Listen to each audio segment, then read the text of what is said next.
माँ को बेटी की ससुराल में ज़्यादा दखल अंदाज़ी नहीं करनी चाहिए। अपर्णा की ननद प्रिया की शादी थी और इस वक्त घर के हालात बहुत अच्छे नहीं थे। बिजनेस में बहुत बड़ा लॉस होने की वजह से अपर्णा के ससुराल में बहुत परेशानी आ गई थी और इसी समय शादी का भी मुहूर्त था। अपर्णा ने अपनी मम्मी को फ़ोन किया और बोली, मम्मी कुछ समझ में नहीं आ रहा। विशाल प्रिया की शादी में देने के लिए मेरे गहने मांग रहे हैं। क्या करूं? अगर मैंने सारे गहने दे दिए तो फिर मैं क्या पहनूंगी? पता नहीं शादी के बाद बन पाएंगे या नहीं। क्या करूं मम्मी? बिल्कुल मत देना। उनका बिजनेस घाटे में चल रहा है तो इसमें हमारा क्या दोष है? वह खुद इंतज़ाम करेंगे और तेरी सास के पास भी तो गहने हैं, वह खुद क्यों नहीं दे देती? बेटी उनकी है, वह खुद दें, तेरे गहनों के पीछे क्यों पड़े हैं? मम्मी जी के गहने तो पहले ही लोगों का कर्ज देने के लिए बेचने पड़े। मम्मी जी के पास अब कुछ नहीं बचा, वह बेचारी पहले ही सब कुछ दे चुकी हैं। तो क्या हुआ, लेकिन तुम बिल्कुल मना कर देना। ननद की शादी के लिए तू अपने गहने क्यों देगी? तेरे सास ससुर और दामाद जी अपने आप इंतज़ाम करेंगे। तू उनकी चिकनी चुपड़ी बातों में मत आ जाना। तेरे पापा ने कितनी मेहनत और प्यार से तेरे लिए वह गहने बनवाए थे। तेरे अलावा किसी और का हक नहीं है उन गहनों पर, समझी? अक्ल से काम ले, वह तेरे आने वाले वक्त के लिए हैं। पता नहीं कब क्या ज़रूरत पड़ जाए। अपर्णा को अपनी मम्मी की बातों से थोड़ा सुकून हुआ और वह सोचने लगी, मम्मी सही कह रही हैं, मैं क्यों अपने गहने दूं? वह लोग उन लोगों की बेटी हैं, वह खुद इंतज़ाम करेंगे। पीछे नाश्ते को बुलाने आई बहू कीर्ति ने सास की फ़ोन पर हो रही सारी बातें सुन ली। कीर्ति को बहुत बुरा लगा अपनी सास की बात सुनकर। कीर्ति बहुत सुलझी और समझदार थी।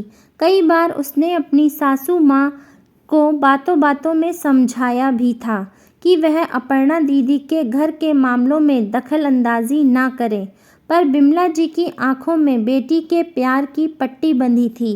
लेकिन आज कीर्ति ने सोच लिया था कि मम्मी जी को समझाना पड़ेगा। माना बेटी से मोह रखना अच्छी बात है, पर उसके घर के मामलों में दखल देना अपनी ही बेटी की गृहस्थी बिगाड़ने का काम है। कहीं ऐसा ना हो कि बेटी का घर तोड़ने का कारण मम्मी जी बने। उसने मन ही मन में एक योजना बनाई और रिलैक्स हो अपने काम में लग गई। शाम के समय कीर्ति सभी के लिए चाय बनाकर लाई। पापा जी, मम्मी जी और अपने पति सुमित से बोली, आप सबसे एक ज़रूरी बात करनी है। मम्मी जी, पापा जी, मेरे भाई का बिजनेस अच्छा नहीं चल रहा है, बहुत घाटा हो गया है। पापा भी रिटायर हो गए हैं। जो पैसे उनके पास थे मेरी शादी में लगा दिए थे, इसलिए वह भी भैया की मदद नहीं कर सकते। उन्हें पैसों की सख्त ज़रूरत है। क्या मैं अपने मायके से मिले गहने उन्हें दे सकती हूँ? समय आने पर वह मुझे लौटा देंगे। वह उन्हें गिरवी रखकर अपना बिजनेस बचा सकते हैं। मैं चाहती तो चोरी से यह काम कर सकती थी, लेकिन मैंने सोचा अपने बड़ों की राय लेना ज़रूरी है, तो आपसे पूछने आ गई।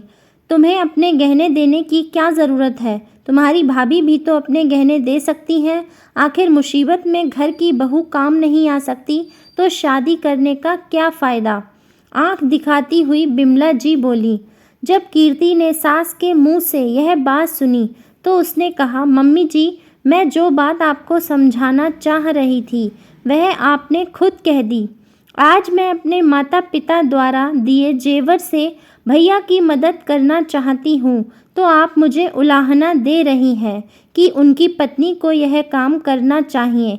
वह गहने भी उन्हें उनके मायके वालों ने दिए होंगे, तो जब मेरी भाभी अपने गहने को पति के बिजनेस के लिए दे सकती हैं, तो नंदोई जी को अपनी इज्जत बचाने के लिए बहन की शादी में दीदी गहने क्यों नहीं दे सकती? सबके लिए आपकी सोच अलग अलग क्यों है? मम्मी, बिजनेस में घाटा हो रहा है और उनकी बहन की शादी करना भी ज़रूरी है, जो पहले से तय थी। तो ऐसे में दीदी अपने गहने पति की मुसीबत में दे देंगी तो क्या गलत करेंगी? माना उन गहनों पर दीदी का हक है, लेकिन जब वह गहने उनके पति के काम नहीं आ सकते तो उन गहनों का क्या मतलब। दीदी के सास ससुर और जीजा जी ने दीदी के लिए कभी कोई कमी नहीं की। जब जीजा जी का बिजनेस अच्छा चल रहा था तो उन्होंने दीदी की हर इच्छा पूरी की। मम्मी जी, जब खुशियों पर सबका साझा हक है तो मुसीबत में क्यों नहीं, लेकिन वह गहने उनके भविष्य के लिए हैं। हमने बहुत ही प्यार से गहने बनवाकर अपनी बेटी को दिए हैं। माँ, गहनों से ज़्यादा इंसान की अहमियत होती है। सब कुछ सही रहा तो गहने फिर बन जाएंगे। माँ, कीर्ति सही तो बोल रही है, गहने तो फिर बन जाएंगे। अभी जीजा जी को दीदी के साथ और सहयोग की ज़रूरत है। कीर्ति का पति सुमित बोला। अगर कल ऐसा कुछ मेरे साथ हो और कीर्ति मेरी मदद करने से मना कर दे तो आपको कैसा लगेगा। मम्मी, हाँ, मैं ही बुरी हूँ, तुम सब अच्छे हो।